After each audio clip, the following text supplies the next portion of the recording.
I grew up in northern Idaho, a white kid in an almost totally white community. So, I mean, the greatest argument of diversity as a kid was Chevys versus Fords or logging versus farming.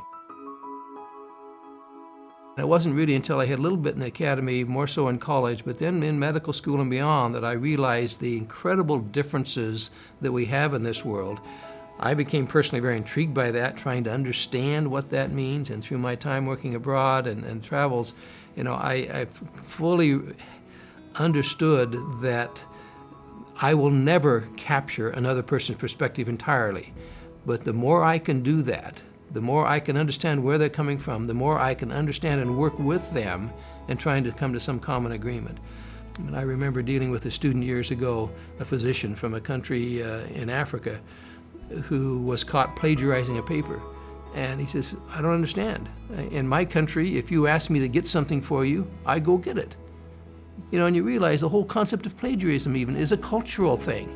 And so there's so much of that sort of thing that we take our Western standards, our US standards, and say this is the way it is.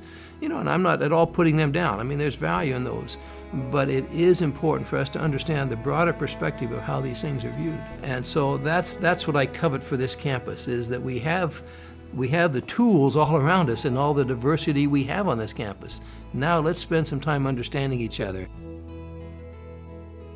My hope is that from this small group in the Diversity Council, as we call it, as their stories are shared, people will realize that we not only all have our own stories, but it's all okay, that we embrace those stories. We all come from a different background.